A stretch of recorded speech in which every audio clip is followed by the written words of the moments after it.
Bom dia, temos connosco Joaquim Miranda Sarmento, Presidente do Conselho Estratégico Nacional do PSD e porta-voz dos sociais-democratas para a área das finanças. Bem-vindo a este Subscuta, professor. Muito obrigado. Tem sido particularmente duro sobre o plano de recuperação e resiliência desenhado pelo Governo, a chamada Bazuca, a que chamou lista de investimentos e gastos públicos. Em síntese, no seu entender, há excesso de Estado e as empresas estão relegadas para um segundo plano. Se a prioridade fosse invertida, a execução das verbas disponíveis não estaria em risco, dada até a nossa dispersão do nosso tecido empresarial? A crítica principal que nós temos feito ao PRR é que, no fundo, segue aquilo que tem sido a política do Governo desde novembro de 2015, que é não se preocupar com a competitividade da economia, não se preocupar com as empresas. Ou seja, aquilo que nós dizemos é que não há neste plano uma política centrada nos principais problemas da economia portuguesa, naquilo que nós definimos no nosso programa, que são os principais estrangulamentos. E a verdade é que a economia portuguesa está estagnada há 20 anos. Há 20 anos que a economia portuguesa praticamente não cresce. E, como tal, aquilo que nós entendemos é que um plano de recuperação e resiliência deveria ser um plano, primeiro, alinhado com esses estrangulamentos, segundo, com as reformas estruturais necessárias para aumentar a capacidade da economia portuguesa em crescer no futuro, e terceiro, com uma alocação de verbas que fosse mais orientada para o investimento produtivo, para a atração de investimento, sobretudo direto estrangeiro, e para fomentar a inovação, a digitalização, a competitividade das empresas e a sua capacidade para exportar. O Ministro do Planeamento, Nelson de Sousa, já reagiu às críticas do PS e também do setor empresarial, dizendo que o Governo conta com uma procura adicional dirigida às empresas de perto de 10 mil milhões de euros, ou seja, não colocou o problema como o PSD o coloca. Esta explicação não o convence? Repare, nós podemos argumentar, como penso que é isso que o Sr. Ministro está a fazer, dizendo, ao fazer uma lista de compras para o setor público, ao fazer um conjunto de investimentos e de decisões de no setor público que não foram feitos nos últimos 10, 15 anos por restrições orçamentais, isso vai aumentar a procura. Isso vai aumentar a procura de que empresas? Quer dizer, quando compramos computadores, quem é que produz os computadores? Quem os vende ao Estado português pode ser uma empresa portuguesa. Mas quem é que os produz? Qual é a componente importada daquilo que o Governo se prepara para fazer com este plano de recuperação e resiliência? Aquilo que nós dizemos é que os incentivos devem ser para transformar a economia, para a tornar muito mais competitiva, para a tornar muito mais inovadora e com capacidade de atuar nos mercados globais e para atrair investimento. E é essa linha que nós não vemos. E repare, deixe-me dar-lhe dois exemplos muito simples. Nós, no nosso programa estratégico dos fundos europeus, que apresentámos a 5 de outubro, e que é a nossa contraparte do programa de recuperação e resiliência, mas incluindo o próximo quadro comunitário de apoio, portanto, não olhámos apenas para os 15, 16 mil milhões que estão disponíveis na bazuca. Eu agora acho que mais vale chamar-lhe um placebo, porque bazuca não vai ser. Aliás, o Primeiro-Ministro já lhe chama vitaminas. Eu acho que no final do dia vai ser quase um placebo. Mas nós juntámos os 16 mil milhões aos 30 mil milhões e dando-lhe dois exemplos muito simples. Nós temos no nosso documento um programa de 1.000 milhões de euros para os setores mais afetados por esta crise. Turismo, restauração, serviços conexos a estes, têxtil, vestuário, calçado, etc. O Governo não tem nada para estes setores. Portanto, o programa do Governo é de resiliência, mas depois os setores mais afetados pela crise são completamente esquecidos. Deixe-me dar-lhe um segundo exemplo. Nós temos, desde maio, não é desde outubro, quando já se conhecia a resposta europeia, desde maio, que temos uma proposta para operacionalizar o Banco de Fomento, aumentar o capital social de 100 para 1.000 milhões e, com isso, lançar 8 linhas de capitalização, não são de crédito, são de capitalização, que podem ir ao Banco Europeu de Investimentos buscar cerca de 4 a 5 mil milhões de euros para as empresas portuguesas. O Governo está há um ano para arrancar com o Banco de Fomento e, neste momento, ainda não foi buscar um único euro ao BEI. Portanto, são estas medidas concretas que deviam estar direcionadas para as empresas, quer para as atuais, para as que já existem e que precisam de capital desesperadamente, quer para a atração de novo investimento privado, sobretudo estrangeiro e sobretudo em setores transacionáveis e de forte componente tecnológica, que nós não vemos o Governo atuar. Falaremos sobre o plano do PSD também mais à frente. Deixe-me só perguntar. Disse que esta bazuca pode ser um placebo. Fala-se muito, quando estamos a discutir esta questão de uma oportunidade única que pode ser perdida se o plano não for o mais indicado. Acha que é isso que pode acontecer? Eu não acho que seja a última oportunidade, como também tenho ouvido, porque o país, enfim, há de continuar. Agora, há 20 anos que estamos estagnados. Em 2004 tivemos 10 países de leste que entraram na União Europeia, todos eles eram mais pobres do que Portugal. Hoje, em termos de PIB per capita, medido pela paridade do poder de compra, só a Bulgária é que está atrás de nós. Portanto, nós temos marcado passo empobrecido nos últimos 20 anos. E aquilo que vemos no Programa de Recuperação e Resiliência não é um programa transformador da economia portuguesa, não é um programa que ataque os problemas fundamentais do crescimento económico em Portugal, aquilo que nós designamos os estrangulamentos, é a repetição de uma receita repetida já várias vezes em Portugal e que manifestamente não deu bom resultado, porque a economia portuguesa não tem crescido. Portanto, aquilo que nós dizemos é muito simples. Nós precisamos de uma abordagem diferente. Nós precisamos de colocar a competitividade da economia portuguesa no centro da ação das políticas públicas. E é isso que fazemos no nosso programa. Porque senão a economia não vai crescer. E se a economia não crescer, o país não vai ter os recursos necessários, quer por um lado, para pagar melhores salários e reter os seus melhores quadros, sobretudo jovens, quer por outro lado, para ter recursos para investir no setor social, no SNS, na escola pública, que são, obviamente, elementos fundamentais de correção das desigualdades, promoção da equidade e da coesão social e de elevador social para que, sobretudo, as faixas mais jovens possam aspirar a ter um futuro melhor. O plano ainda não está fechado. Creio que o período de discussão pública termina hoje, segunda-feira. É possível, ou o PSD gostaria de o ver ainda reformulado de alguma forma, e acredita que isso é possível? Eu acho difícil. E em que matéria?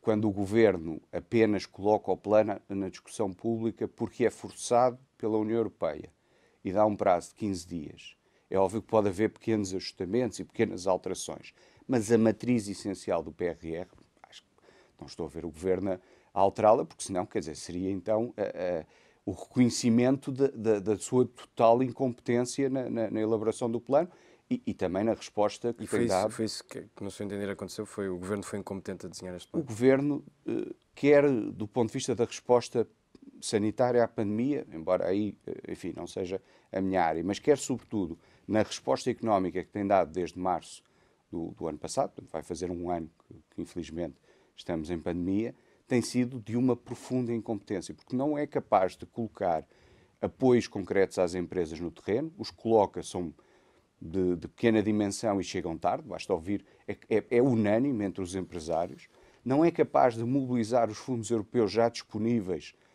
nomeadamente no BEI e no FEI, para apoiar a capitalização das empresas, não usou vários instrumentos fiscais que nós propusemos em junho no nosso programa de recuperação económica, que é anterior a conhecer-se a bazuca europeia. Portanto, nós, em junho, apresentámos um programa onde dissemos, nos próximos 2 anos, estas são as medidas que o país deveria tomar, independentemente daquilo que for a resposta europeia, que só vai ser conhecida no final de julho. Estas são as medidas internas que o país deveria tomar para recuperar a economia e para alavancar a retoma.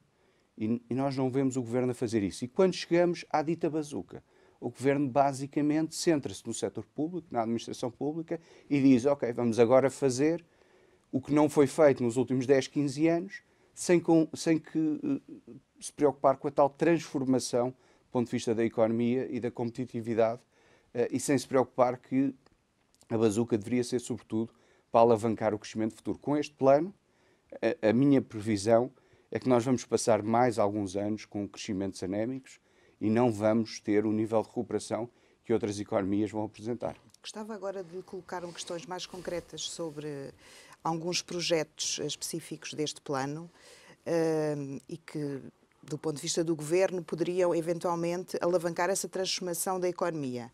Um deles tem a ver com o hidrogénio. O PSD tem sido crítico da ambição que o Governo tem demonstrado neste projeto. Acha que Portugal deve de facto liderar esta corrida ou é um risco demasiado elevado? Repare, enfim, eu não serei a pessoa mais indicada para falar de energia, mas aquilo que tem sido a nossa posição é a seguinte. O hidrogénio é uma tecnologia, do ponto de vista da produção de eletricidade, o chamado hidrogénio verde, é uma tecnologia ainda muito imatura. O que nós defendemos são duas coisas. Primeiro, as aplicações industriais do hidrogénio farão sentido, mas isso é uma decisão de cada complexo industrial. Por exemplo, em Estarreja há um complexo industrial da Bondalti que a própria empresa já disse que quer avançar do ponto de vista do hidrogénio e, portanto, tanto quanto é possível perceber, produção de hidrogénio junto ao seu consumo pode fazer sentido do ponto de vista económico. A segunda coisa que temos dito é que tudo o resto, nomeadamente produção de hidrogénio através de renováveis, Portugal pode ter, de facto, alguns fatores competitivos, nomeadamente o facto de ter sol em abundância e, portanto, poder ter alguma produção de eletricidade fotovoltaica em condições mais competitivas, mas é uma tecnologia muito emergente. E, nesse sentido, um pequeno país que tem uma elevada dívida pública externa, em que os seus agentes económicos estão altamente endividados, só faz sentido usar essa vantagem competitiva se for capaz de atrair investimento direto estrangeiro. A subsidiação desse tipo de iniciativas tem que ser vista com muito cuidado. Primeiro, e acha que essas condições não estão garantidas? Há fundos não europeus é claro, muito substanciais. Temos algumas das maiores empresas portuguesas de grande capacidade financeira, como a EDP, envolvidas. Qual é que é concretamente o receio que o PSD tem? O receio é que se repitam os erros que foram cometidos há 15 anos atrás de uma excessiva subsidiação no setor das eólicas. E, portanto, aquilo que nós não queremos ver é uma tecnologia que ainda é muito imatura, a ser fortemente subsidiada e com dúvidas se depois será rentável no médio e no longo prazo. E, portanto, aquilo que nós dizemos é produção industrial descentralizada, como a Bondalti aparentemente quer fazer, parece-nos que faz sentido, até porque o risco é sobretudo um risco do privado e será ele a avaliar. Aquilo que se pretende fazer em Sines, temos muitas dúvidas. A própria Comissão Europeia já levantou algumas questões relativamente a ajudas de Estado, portanto é importante perceber se a exportação de hidrogénio pode de facto ser subsidiada, coisa que a nós nos parece difícil face às regras europeias de ajudas de Estado, e portanto temos algum receio que o Estado esteja novamente a cometer um conjunto de erros que não são inéditos em Portugal. Quer dizer, quando ouço falar de projetos estratégicos fortemente alavancados em subsidiação pública, subsidiação pública, eu fico sempre preocupado porque lembro-me sempre do péssimo historial que Portugal tem, infelizmente, nesse tipo de projetos. E quando não foram através de subsidiação pública, foram através de créditos... Ou dos preços da eletricidade ou através de crédito da Caixa Geral de Depósitos. Quer dizer, quando pensamos na Laceda, quando pensamos noutro tipo de projetos, e, portanto, toda esta intervenção do Estado num mega projeto onde Portugal vai liderar do ponto de vista tecnológico, um pequeno país, volto a frisar, um pequeno país, altamente endividado em todas as suas... Mas aqui o problema é a dimensão do país ou é o endividamento? O facto de ser pequeno não impede que não possa ser pioneiro nestes projetos. Quando é capaz de atrair capital privado para isso. Porque o facto de estar muito endividado, quer do ponto de vista público, quer do ponto de vista externo, quer do ponto de vista privado, porque as empresas portuguesas também estão bastante descapitalizadas, é óbvio que pode haver algumas vantagens competitivas. Portugal, dado o seu recurso endógeno sol, mas apenas e só se for capaz de atrair investimento privado e estrangeiro. Um dos projetos que tem algum investimento privado envolvido e que não tem, tanto quanto saibamos, uma componente de subsidiação, é o projeto do lítio. O PSD já levantou algumas dúvidas relativamente aqui a alguns licenciamentos, mas no fundo a minha questão é o seguinte: quer no hidrogénio, quer no lítio, têm surgido algumas suspeitas relacionadas com a forma como o Estado tem vindo a gerir estes projetos. Inclusive haverá, no caso do hidrogénio, algumas investigações. E no fundo o que eu queria tentar perceber era de que forma é que o PSD vê o risco deste financiamento chegar com tanta força em Portugal, como é que o PSD vê o risco de corrupção na gestão deste dinheiro? Acha que essa questão está acautelada? Repare, relativamente ao lítio, e isso também é transposto para o hidrogénio, aquilo que nós temos dito é que é importante usar os recursos endógenos do país. E, portanto, se há reservas de lítio e se elas são economicamente viáveis e ambientalmente sustentáveis, porque depois também há essa questão, não há razão nenhuma para que esse recurso endógeno não possa ser explorado. Outra coisa são depois processos concretos, e eu esses não comento porque não tenho conhecimento e não faço um juízo de valor, não me compete a mim. Portanto, não sei se relativamente à concessão A ou B, se há ou não problemas, há entidades a quem compete a aferir isso. Agora, relativamente aos fundos europeus, há um risco aqui muito substancial, pelo menos de má utilização. Não vou tão longe, obviamente, enfim, nós sabemos que existe um fenómeno de corrupção, isso é inevitável, em todos os países existe, mesmo nos mais desenvolvidos e mesmo naqueles países onde as instituições são mais fortes, como os países nórdicos, seguramente também há corrupção, portanto, esse é um fenómeno que infelizmente existe sempre, devemos procurar combatê-lo, mitigá-lo, ter instituições capazes... Portugal tem um histórico recente em que tem sido apontado por algumas entidades internacionais como não estando nos melhores na gestão indiscutivelmente, portanto, temos um problema de capacitação das instituições e de dificuldade no combate à corrupção. Agravando esse problema, o que é que nós vamos ter nos próximos 4, 5 anos? Vamos ter 3 programas em simultâneo em execução. Vamos ter ainda ao final do Portugal 2020, que tem cerca de 12, 13 mil milhões por executar. Vamos ter este programa de recuperação e resiliência com 15 a 6 mil milhões e vamos ter o arranque do Portugal 2030 e, portanto, nos próximos 4, 5 anos, o montante de fundos é muito superior a qualquer outro período nos últimos 35 anos. Para que esse e a não pressão se perca. para se gastar, sobretudo a parte do PRR e do Portugal 2020, em que os prazos são muito apertados, quer os de lançamento dos projetos, quer depois os de execução e de pagamento, obviamente que é um fator adicional de pressão sobre o setor público e que, obviamente, cria constrangimentos, quer do ponto de vista da má utilização dos dinheiros, mesmo que não envolva qualquer tipo de ilicitude, o risco de voltarmos a repetir um conjunto de erros no passado, de desperdício de dinheiros, é substancial. E depois, obviamente, temos de ter em atenção, procurar mitigar aquilo que são os efeitos de corrupção. E em cima disto eu até adicionaria outra coisa, que é o gastar mal o dinheiro não é apenas naquilo que muitas vezes nós chamamos de elefantes brancos ou de projetos megalómanos, tipo estádios do Euro ou algumas das autoestradas que temos que não têm tráfego. Enfim, podíamos estar aqui uma manhã inteira a lembrar-nos de projetos. É também aquilo que nós economistas chamamos o custo de oportunidade. Ou seja, nós até podemos fazer um projeto e olhar para o projeto e pensar, este projeto até foi um bom projeto, mas o custo de oportunidade, ou seja, a realização daquele projeto implicou que não se fizesse outros projetos. E é essa avaliação do custo de oportunidade que muitas vezes também falha. Nós, por vezes, até escolhemos projetos que olhados isoladamente, até fazem sentido, mas depois quando pensamos, mas se tivéssemos alocado estes recursos a outras áreas, não teria tido uma análise custo-benefício ainda superior.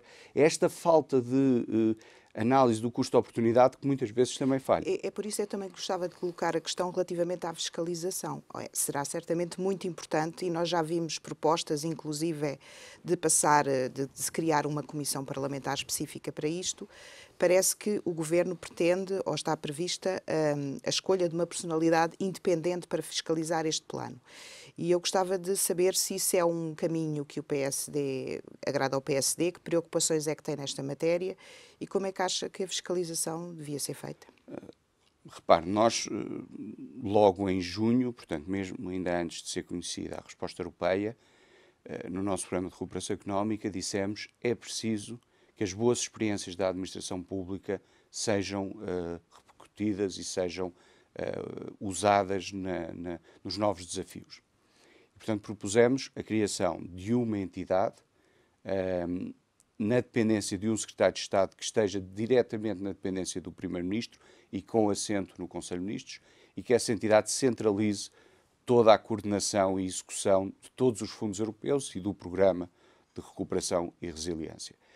É algo à imagem daquilo que o Carlos Moedas fez na ESAM. Não seria essa entidade a fiscalizar? Não, obviamente. Esta seria a entidade operacional. Porque, repare, nós no limite vamos ter 10 ministros a tratar de fundos europeus. E acha que a execução devia ser focada, concentrada em... E achamos que a boa experiência daquilo que foi a ESAM, com o Carlos Moedas, no cumprimento de um programa totalmente diferente, mas que do ponto de vista operacional era também muito exigente, devia ser novamente replicada. Outra coisa é a fiscalização. A fiscalização implica dar mais meios ao Tribunal de Contas, implica dotar a administração pública de uma maior capacitação e, obviamente, que se for criada uma comissão com um conjunto de pessoas independentes cuja credibilidade seja inatacável. São pessoas, não uma pessoa, não é? Uma pessoa parece-me pouco, mas acho que uma comissão com algumas pessoas, mas que farão sempre uma avaliação muito macro, porque vamos lá ver, se for um conjunto de 4 ou 5 personalidades conhecidas da sociedade portuguesa, e podíamos pensar aqui em vários nomes, farão sempre uma avaliação muito macro. Depois é preciso ir às avaliações micros de cada processo. E aí, quer dizer, tem que haver mecanismos na própria administração pública, segregados de quem executa, que fiscalize. E, portanto, é preciso dotar a administração pública, que tem sido... Mas seria o Tribunal de Contas? Seria o Tribunal de Contas, a Inspeção-Geral de Finanças, portanto, há várias entidades que o podem fazer, até no limite, criar uma entidade específica para isso. Mas é preciso dar meios, e a administração pública, quer na parte de execução, quer na parte de fiscalização, está muito descapitalizada. Quer dizer, os últimos 10, 15 anos foram de forte descapitalização da administração pública e isso preocupa. Teremos a oportunidade de falar isso na segunda parte deste Sob Escuta. Fique connosco. Bem-vindos à segunda parte do Sob Escuta. Temos connosco Joaquim Miranda Sarmento, Presidente do Conselho Estratégico Nacional do PSD. Estávamos a falar, e já falamos no início desta entrevista, sobre o plano alternativo apresentado pelo PSD, que tem fundamentalmente 2 eixos principais: a captação de investimento estrangeiro e a redução da dívida pública. Começamos pelo primeiro. Com a economia mundial em recessão, é razoável esperar que o investimento estrangeiro seja o motor do nosso crescimento? Repare, a médio e longo prazo é quase a única alternativa. A economia portuguesa, sendo uma economia pequena e aberta do ponto de vista concorrencial e sem mecanismos de política monetária ou política cambial, só pode crescer através de investimento e de investimento privado. Infelizmente, as empresas portuguesas estão muito descapitalizadas, estão muito endividadas e por isso é importante trazer investimento direto estrangeiro, mas não é o investimento direto estrangeiro que trouxemos nos últimos anos, centrado maioritariamente no imobiliário. O que nós precisamos é trazer investimento direto estrangeiro de bens transacionáveis, ou seja, de indústria e serviços que possam depois exportar bens e serviços para todo o mundo. E aquilo que nós dizemos é, no médio prazo, obviamente isto não é para este ano ou para o próximo, no médio prazo, é fundamental que Portugal volte a trazer 2 ou 3 grandes projetos âncora. O que os opositores do PSD dizem, nomeadamente do Partido Socialista, é que essa ideia nunca sairá do papel, porque é difícil a execução. Mas Portugal, mas vamos lá ver, primeiro, ser difícil a execução não significa que não possa sair do papel. Eu percebo que o Governo, sempre que olha para algo que é difícil de execução, prefere abandonar do que propriamente tentar.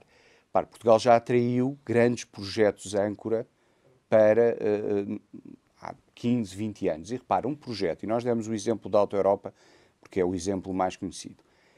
Um projeto tipo Auto Europa tem 3 efeitos na economia portuguesa que são muito significativos. Primeiro é o próprio efeito de escala. O projeto daquela dimensão aumenta o PIB em 1 ou 2% só por si. Segundo, tem o efeito de entrar num novo segmento. Quando a Auto Europa veio para Portugal em 93, Portugal exportava de componentes automóveis 300 milhões de contos na altura. Hoje 2019, entenda-se, exportou mais de 12 mil milhões de euros. Portanto, houve uma indústria que se desenvolveu, primeiro para fornecer à Auto Europa e que depois foi capaz de fornecer todos os outros, ou vários dos outros players mundiais. E, portanto, nós hoje temos uma indústria de componentes automóvel fortemente competitiva, que exporta para todo o mundo, que detém empresas e fábricas em vários países do mundo, em grande medida porque tivemos o kick-off de termos trazido um grande projeto industrial automóvel. A Europa, como dizia...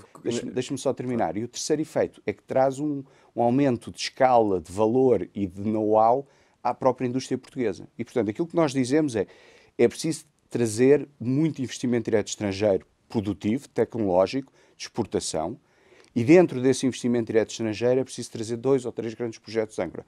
Muito rapidamente, como é que isto se faz? Isto se faz por 2 vias simultâneas.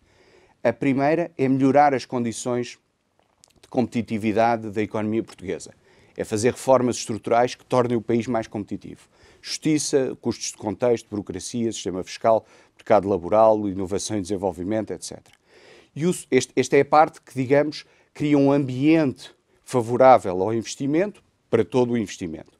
E depois é preciso pegar na AICEP e nas entidades públicas e ir atrás de uma shortlist de projetos, 10, 12, 15, na perspectiva de que se consiga trazer 2 ou 3. Portanto, há aqui uma ação que é, digamos, genérica, no sentido de vamos tornar o país mais competitivo e vamos criar melhores condições de investimento geral para qualquer investidor, nestas áreas que eu referi. E depois há uma atuação ativa que é vamos junto de grandes players em determinados segmentos e vamos procurar atrair esses investimentos usando um conjunto de incentivos fiscais e não fiscais que possam ser interessantes para esses investidores. É uma das componentes também do programa que o PSD apresentou e que passa por uma espécie de choque fiscal para as empresas, para a atração de captação. Não chamaria choque fiscal. Uma redução da carga fiscal para todos. Sim. Sim. Não só para atrair empresas, mas também para melhorar as condições das que já cá estão. O Estado, neste momento, está em condições de abdicar de uma parte dessa receita? Para, aquilo que o Miguel está a referir é o nosso programa eleitoral de 2019, onde dissemos claramente um dos nossos principais objetivos... Neste programa alternativo também há lá uma referência à redução da carga fiscal e incentivos fiscais?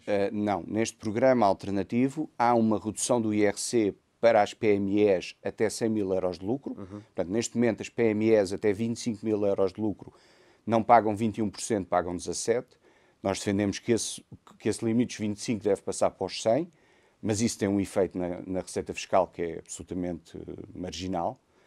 Mas é um pequeno sinal para as PMEs. Quanto é que seria esse É difícil quantificar, mas nunca seria mais do que 150, 200 milhões de euros. Portanto, não tem nada a ver com aquilo que apresentámos no programa eleitoral. No programa eleitoral, em 2019, aí dissemos claramente, nós queremos reduzir a carga fiscal em 1,5% do PIB, que na altura eram qualquer coisa como 3,6 mil milhões de euros, divididos entre IRS, IRC e o final do adicional do IMI, que vale 100 milhões. Portanto, o grosso era metade para o IRS, metade para o IRC. No IRS dissemos, queremos reduzir o IRS dos escalões que estão entre 20 e 60 mil euros, portanto aquilo que normalmente se chama a classe média. Queremos concentrar a redução do IRS nessas pessoas, são cerca de 3 milhões de pessoas que estão hoje sufocadas por um IRS excessivamente alto face aos seus rendimentos, e depois queremos reduzir o IRC em 4 pontos percentuais e incluir um conjunto de benefícios fiscais relacionados com porte de prejuízos, crédito fiscal de investimento, etc. Isso foi em 2019. Nós mantemos esse objetivo.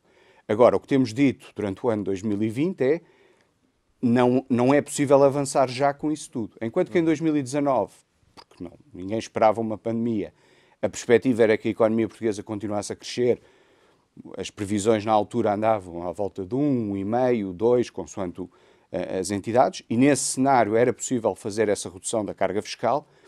Aquilo que nós dizemos é, se me perguntar no médio prazo, nós continuamos a ter esse objetivo. Nós temos que reduzir a carga fiscal das famílias e das empresas. Se me perguntar e se é possível hoje, é muito mais difícil, porque obviamente a quebra da receita fiscal foi muito significativa. O déficit do ano passado andará aí à volta de 6,5%, 7%. Portanto, vai ser necessário reduzir o déficit novamente. E, por outro lado, há um conjunto de necessidade de despesa pública de acudir à emergência, que também é preciso considerar. Precisamente, uma das queixas das empresas que já estão cá e das que querem vir para cá ou gostariam de vir para cá, que a carga fiscal é demasiado elevada. Está a assumir, no fundo, que dadas as circunstâncias, não, estou a assumir, difícil fazer. Estou a assumir é difícil que, o IRC, por exemplo. Estou a assumir que para 21 teria sido impossível, dada a situação de incerteza. Estou a assumir que não sei se essa proposta pode voltar já em 22, mas estou a assumir que, voltando a uma certa normalidade económica, que repare, essa normalidade económica depende, em grande medida, de um fator que não é económico, que é quando é que nos vamos ver livres da pandemia, quando é que a nossa vida volta àquilo que é a normalidade de janeiro e fevereiro de 2020, quando a normalidade económica retomar, um dos principais objetivos do PSD é seguramente voltar a discutir a redução da carga fiscal. Eu não lhe posso garantir que será nos montantes que nós propunhamos em 2019, porque a nossa redução da carga fiscal em 2019 assentou sempre num princípio, que era o princípio do equilíbrio das contas públicas. Ou seja, o que nós dissemos em 2019 é: nós vamos procurar controlar os gastos da despesa de funcionamento do Estado, da chamada despesa corrente primária, vamos tentar que ela só cresça 1,5%, que é abaixo do valor da inflação, e com a economia a crescer do ponto de vista nominal entre 3% a 4%, isto dá-nos uma margem orçamental que nós vamos canalizar para a redução do IRS e do IRC. E é esse exercício que, assim que for possível, nós queremos voltar a repetir. Peço desculpa. Se vai ser possível fazê-lo em 1,5% do PIB, ou em 2%, ou em 1%, isso só depois, olhando para os cenários macroeconómicos, mais à frente é que será possível validar. Mas que continuamos a querer reduzir a carga fiscal no médio prazo, isso sem dúvida alguma. Falou da normalidade económica, eu gostava de fazer uma pergunta sobre a normalidade orçamental. Nós estamos a viver uma cláusula de exceção, não é? Os países têm mais ou menos luz verde para poderem endividar-se e aumentar os déficits.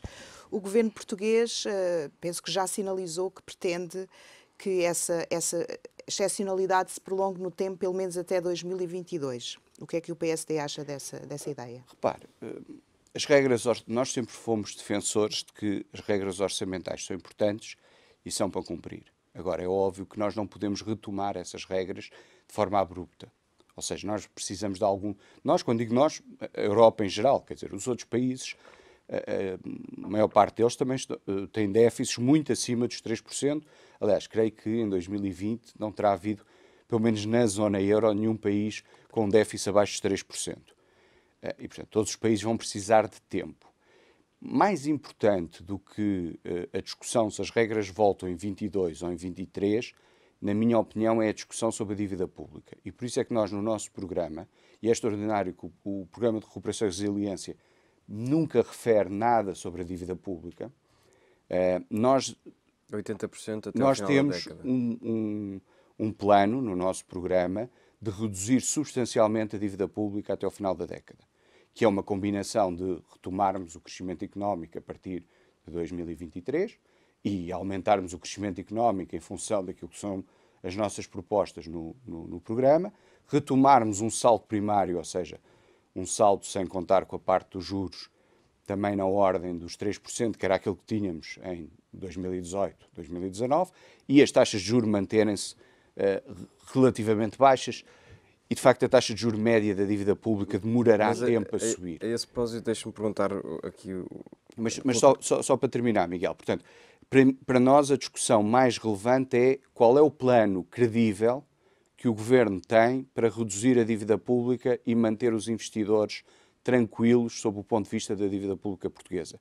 Porque, como vários economistas têm alertado, se nós de repente tivermos uma subida das taxas de juros, serão os países com maior dívida pública que vão ficar logo no radar dos investidores. E é muito importante dizer aos investidores, e por isso é que nós colocamos esse capítulo no nosso programa, o país tem, para a década, um plano credível, aceito pelos principais stakeholders políticos, económicos e sociais, de reduzir a dívida pública, pelo menos, nós temos vários cenários, o central é para 80%, mas pelo menos abaixo dos 100% no final da década. E se os investidores virem este plano credível e acreditarem nele, e para isso é preciso que os agentes do país mostrem que de facto estão de acordo, eu não tenho dúvidas de que os investidores serão muito mais toleráveis em situações adversas de mercado à dívida pública portuguesa do que serão se nós não tivermos esse plano. Mas repara, o PSD propõe aumento de investimento público, redução da dívida pública, redução da carga fiscal, tudo isto conjugado. Onde é que se vai buscar o dinheiro? Repare, nós propomos investimento público no âmbito dos fundos europeus. Se me está a perguntar relativamente ao programa eleitoral de 2019... Em relação a este último plano. Em relação a este último plano, o investimento resulta dos fundos europeus. Portanto, aí é apenas... Nós olhamos para a totalidade dos fundos europeus, quase 50 mil milhões, e alocámos-los de forma diferente daquilo que o Governo fez. Outra discussão é a discussão sobre a redução da carga fiscal e a dívida pública. E aquilo que nós dizemos é, se colocarmos a economia portuguesa a crescer e conseguirmos fazer, de facto, um controlo da despesa corrente primária, tornando o Estado e os serviços públicos mais eficientes, e recordo que nós temos um programa muito detalhado de reforma da administração financeira do Estado e de reforma dos serviços públicos. Se nós colocarmos a economia portuguesa a crescer, do ponto de vista nominal, 4%, de 2% de inflação e 2% de crescimento real, que nem é nada de extraordinário e é muito abaixo daquilo que são os nossos concorrentes de leste. E conseguirmos controlar a despesa corrente primária para crescer 1,5% ao ano, a margem orçamental permite reduzir a carga fiscal e reduzir a dívida pública. Porque não se esqueça uma coisa, Miguel, a dívida pública é um rácio. No numerador está o montante de dívida pública em milhões de euros e no denominador está o PIB em milhões de euros. Se o denominador crescer mais rápido que o numerador, a dívida, o rácio da dívida só por si já desce. Portanto, o que nós dizemos é que com um saldo primário igual ao de 18, 19 e com a economia a crescer e assumindo que as taxas de juros se vão manter razoavelmente baixas por mais alguns anos, é possível reduzir a dívida pública pelo menos para 100% do PIB no final da década e se calhar até ser um bocadinho mais ambicioso. Porque não se esqueça também que nós no nosso plano incluímos alienação de imobiliário público. Quer dizer, uma das coisas extraordinárias dos últimos 5 anos é que nós tivemos um boom de imobiliário brutal e o Estado português, nomeadamente este AMO, praticamente não foi capaz de alienar edifícios, mesmo aqueles que não precisa. E basta andar por Lisboa e ver vários edifícios públicos ao abandono. Eu só na zona onde moro identifico-lhe 3 ou 4 que são do setor público, nomeadamente a STAM, e que estão ao abandono. Quer dizer, nem sequer foram capazes de o vender, apesar do boom do imobiliário que houve em Lisboa nos últimos anos. Acho que a ideia e o mesmo será no Porto e nas outras zonas do país. Aproveitar uma parte desse equipamento que depois não se conseguiu para a habitação, não é? Sim, e arrendamento assim. E nós também temos isso no programa. Nós dizemos que uma parte tem que ser para a habitação social autossustentável, ou seja, em que uma parte do edifício é comercial e outra parte é habitação social, mas também temos de direcionar alguma alienação de imobiliário do Estado, que o Estado não precisa, para reduzir a dívida pública. No fundo, fazer aquilo que se fez com as privatizações, mas como agora já praticamente não há empresas... Sim, e alocar tudo isso à redução da dívida pública, porque no boom das privatizações, que foi o período do governo do engenheiro António Guterres, a redução da dívida pública foi substancialmente inferior ao encaixe das privatizações.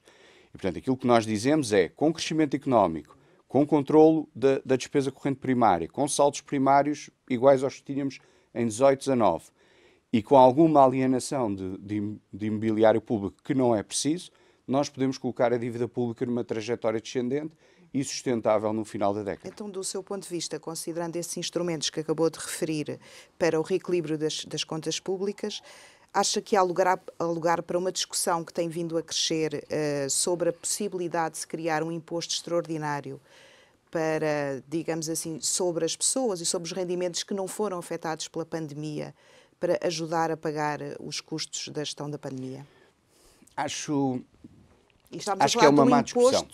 Do imposto sobre IRS, em termos de acho que é uma má discussão. Bem, eu fiquei na dúvida porque quem apresentou essa proposta primeiro falou em IRS, depois falou em rendimentos de capital e depois falou em património. Várias pessoas falaram sobre isso, uma delas até do PSD, o Dr. Poiás Maduro fez uma referência. Eu acho que, primeiro, não acho que aumentar impostos sobre uma classe média que já está sufocada pela carga fiscal seja um bom princípio. Acho que era um imposto único. Sim, era um lump sum, mas repare, as pessoas que não tiveram perdas de rendimento, em princípio, continuaram a trabalhar. É verdade que nós tivemos, ou seja, são pessoas que foram para teletrabalho, mas tanto quanto sei, não deixaram de trabalhar por estar em teletrabalho. Essas pessoas continuam a ser tributadas em IRS pela totalidade de rendimento. É óbvio que o primeiro layoff teve algo que, enfim, olhando hoje, podemos considerar de forte injustiça, que foi uma redução dos rendimentos para quem estava em layoff. É óbvio que há problemas de desemprego. Mas as dificuldades técnicas de um imposto dessa natureza e, digamos, alguma injustiça que também geraria, eu acho que é uma má discussão, sinceramente. Acho que há outras formas de resolver, de tentar mitigar os efeitos sociais desta crise. Não acho que quem conseguiu manter o seu emprego, e estou a pensar sobretudo no setor privado, onde as pessoas em teletrabalho fizeram um esforço muito grande, mas também no setor público. Quer dizer, os professores continuaram a dar aulas em teletrabalho. Muitos dos serviços públicos continuam disponíveis em teletrabalho. Houve pessoas que foram reafetadas para funções de saúde, nomeadamente o rastreio da Covid, onde foram buscar pessoas, inclusive às Forças Armadas, para esses serviços. Portanto, poderá-me dizer, há um pequeno grupo que se calhar foi para casa com o salário todo e não trabalhou. Se calhar há, mas quer dizer... Ou que trabalhou, mas não gastou como gastava, não é? Sim, mas quer dizer, mas agora vamos... Mas não gastou porque não pode sair de casa, podia, claro. porque não pode ir aos restaurantes, porque não pode viajar.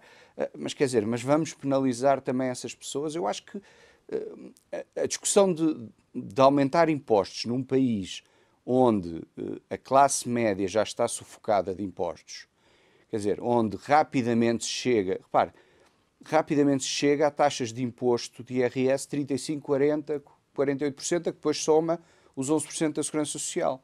Portanto, rapidamente as pessoas pagam 50% do seu rendimento em IRS.